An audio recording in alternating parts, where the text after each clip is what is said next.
Title: 5 True Chilling Apartment Horror Stories That Will Make You Lock Your Windows. Help this channel grow. Like the video, leave a comment, and subscribe for more stories. This helps us a lot. Thank you.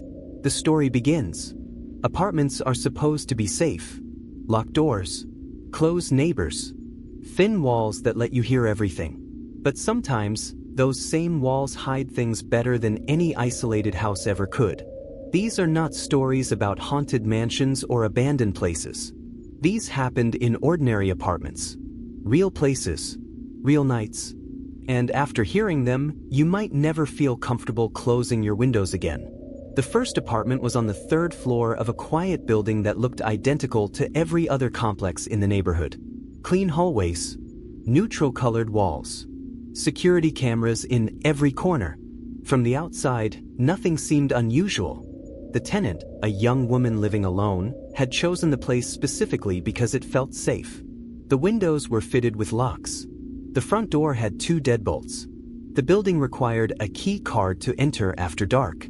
Everything about it suggested control. The first sign that something was wrong came late one night when she noticed her kitchen window slightly open. She was certain she had locked it earlier. The gap was small, barely wide enough to let cold air drift inside. At first, she assumed she had simply forgotten to secure it properly. It was an easy mistake to make. She closed it again and turned the lock firmly into place. The next morning, it was open again. Not wide. Just enough. Always just enough. She began checking it more carefully after that. Each night before going to bed, she would press the latch down and test the frame to make sure it wouldn't move. Each morning, the window would be open again. There were no signs of forced entry. No scratches, no broken mechanisms, nothing to suggest the lock had been tampered with. Only the quiet, repeating certainty that something inside the apartment was changing while she slept. After a week, she stopped opening the window entirely. She kept it locked at all times. But the problem didn't stop. The curtains began shifting. At first, it was subtle. Slight differences in how the fabric hung. A crease that hadn't been there before. A small opening where the edges no longer met. She tried to convince herself it was airflow. Temperature changes. Something explainable. Until one night she woke up and saw the curtains fully parted. The window was open wider than it had ever been before. And the room felt colder than it should have been. She moved out shortly after. No one who lived there afterwards stayed longer than a few weeks. The window never stopped opening. The second apartment was smaller. A studio on the top floor of an older building with no elevator and long, narrow hallways that always smelled faintly of dust and cleaning chemicals. The tenant was a man who worked night shifts, returning home early in the morning when the building was quiet and most residents were asleep. At first, everything seemed normal. Until he began noticing something strange about the layout of his apartment. The bathroom door didn't always open the same way. Some mornings it would swing freely. Other times, it felt blocked, as though something heavy was resting against it from the inside. He lived alone. There was no reason for anything to be behind that door. When he finally forced it open one morning, the bathroom appeared completely empty. Nothing out of place. Nothing on the floor. Nothing that could have caused resistance. But the feeling remained. Over time, the problem spread. Closet doors began to behave the same way. Cabinets that had always opened easily would suddenly feel obstructed, as if something invisible was leaning against them. Always from the inside. The pattern was consistent. It only happened after he returned home from work. And it never happened while he was inside the apartment during the day. One morning, after struggling with the bathroom door again, he noticed something new. The mirror above the sink had fogged slightly, even though the room was cold. At the center of the fogged glass was a clear shape. A handprint, pressed from the inside. He moved out the same week. The third apartment was part of a newer complex, recently built with modern finishes and large windows overlooking the city. The tenant was a student who spent most of his time studying late into the night. He liked the apartment because it was quiet. Too quiet. At first, he thought the silence was a benefit, until he realized the silence wasn't constant. There were moments, brief and unpredictable, when the apartment would feel completely sealed off from the outside world. No distant traffic. No footsteps in the hallway. No sound at all. Not even the faint hum of electricity. During those moments, something else would replace the silence. A presence. Not visible. Not audible in any clear way. But undeniably there. The first time it happened, he ignored it. The second time, he left the apartment for several hours. By the third time, he began to notice a pattern. The presence always appeared near the window. He started avoiding that part of the room entirely, keeping his distance, pretending it wasn't there. One night, he made the mistake of looking directly at the glass during one of those silent moments. For a brief second, he saw something reflected behind him. Not a clear shape, not a person, just a distortion, something that didn't belong in the room. When he turned around, nothing was there. But the silence lingered longer than usual, and the feeling that something had been standing close behind him did not fade. He moved out before the end of the month. The fourth apartment was located on the ground floor of a building surrounded by other units on all sides. The tenant believed it was the safest option available. No high windows, no balconies, no easy access points. Everything was enclosed. Everything was controlled. The first issue appeared in the form of scratches. Small marks along the inside of the bedroom window. At first, they looked accidental, like something had brushed against the glass. But the pattern grew over time. The scratches formed lines. Long, deliberate lines that curved and overlapped in ways that felt intentional. Always on the inside. Never outside. The tenant cleaned the window repeatedly. The marks always came back. Then the sound started. Soft, irregular tapping. Always at night. Always coming from the window. But when he checked, there was nothing there. No branches. No objects. No explanation. Just the faint sense that something had been touching the glass moments before he looked. The tapping grew more frequent. More deliberate. Until one night it stopped completely. The silence that followed felt worse.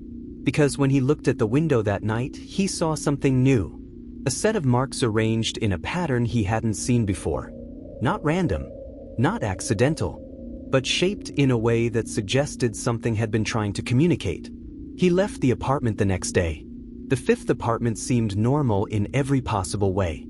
Located in a busy building with constant activity, surrounded by other residents and well-lit hallways. The tenant had no reason to feel unsafe. Until he began noticing the timing. Every night at exactly the same hour, his apartment would change. Not physically. Not in any way that could be easily described. But the atmosphere would shift. The air would feel heavier. The shadows deeper. The sense of being watched stronger. He tried to ignore it. Tried to stay awake through it. Tried to prove to himself that nothing was happening. But the pattern never broke. Every night. The same time. The same feeling, until one night he noticed something different. The window in his living room was slightly open. He was certain he had locked it. As he moved closer, the air around the window felt colder than the rest of the apartment. And for the first time, he realized something that made his chest tighten. The feeling of being watched wasn't coming from inside the apartment. It was coming from outside. Something had been waiting at the window. Watching. Night after night. Waiting for it to open. The first tenant eventually returned to the building weeks after moving out, not to live there again, but to retrieve something she had left behind in her rush to leave. It was late afternoon when she arrived, a time when the hallways were quiet but not completely empty. The apartment door opened exactly as she had left it. Nothing inside appeared disturbed. The furniture was still in place. The air still carried that faint, cold dryness she remembered. And the kitchen window stood exactly where it always had been. Slightly open. She froze in the doorway. She had locked it before leaving. She remembered checking it more than once, pressing the latch down until it clicked into place. Now it was open again. Not wide. Just enough. The same narrow gap that had followed her every morning. She stepped inside slowly, forcing herself to move past the unease. Her belongings were still scattered where she had left them. A bag near the couch. A jacket draped over a chair. Nothing looked stolen. Nothing looked disturbed.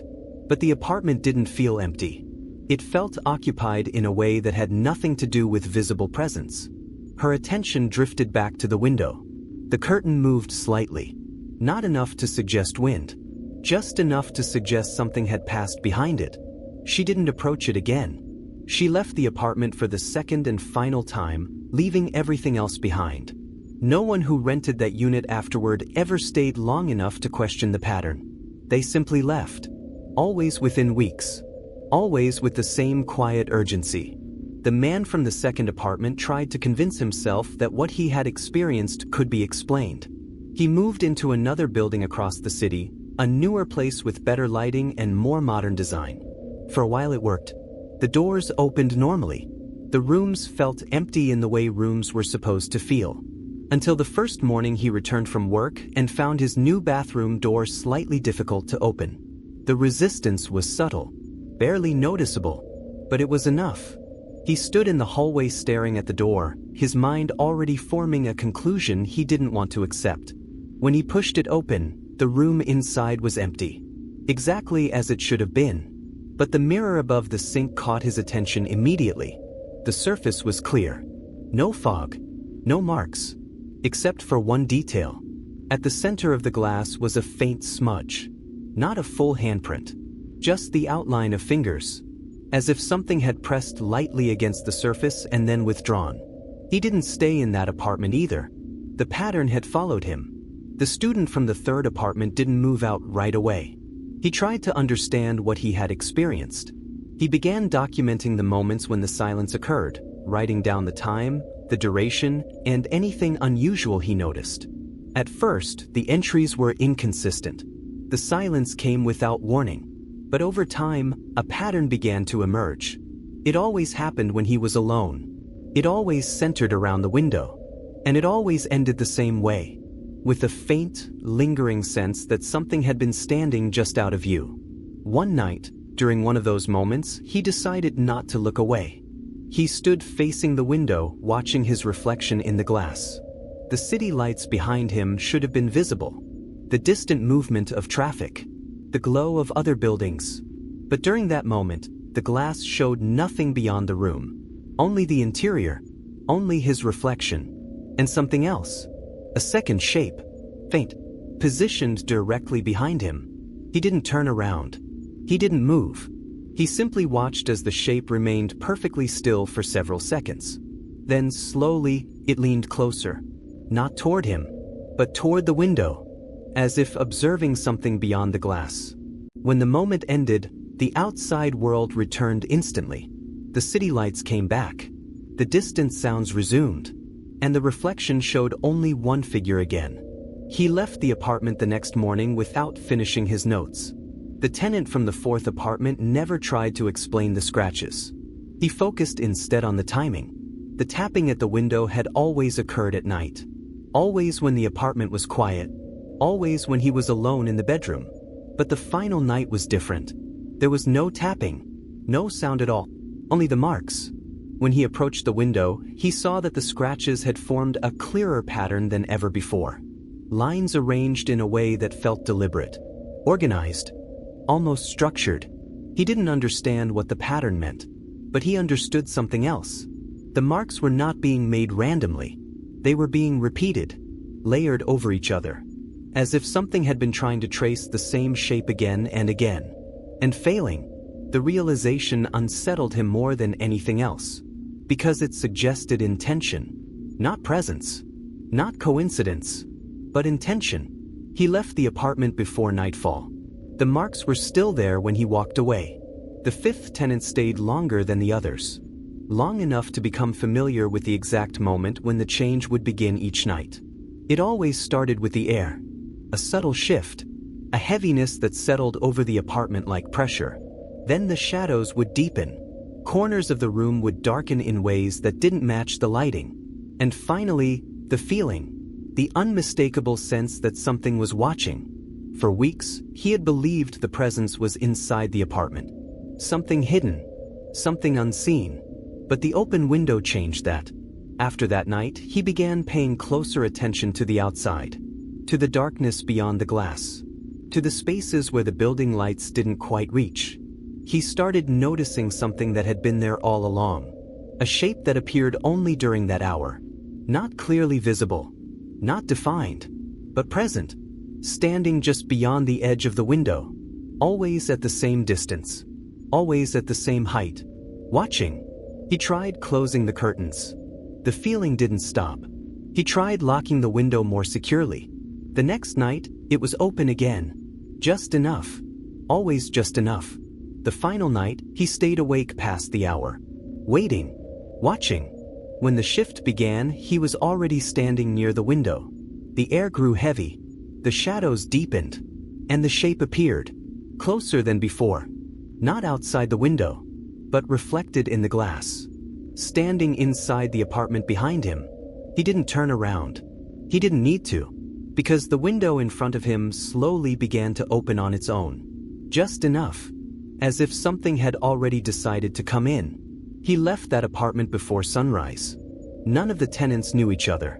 None of the apartments were in the same building. Different locations. Different structures. Different people. But the patterns were the same. Windows that opened. Reflections that didn't match reality. Objects resisting movement from the inside. Marks that appeared without cause. And a presence that never fully revealed itself. Not completely. Not directly. Only in fragments. Only in moments. As if whatever it was existed somewhere between the inside and the outside. Between reflection and reality. Between what was seen and what was almost seen. And always near the windows. Apartments feel safe because they're surrounded by people. Walls on every side. Windows that separate you from the outside world.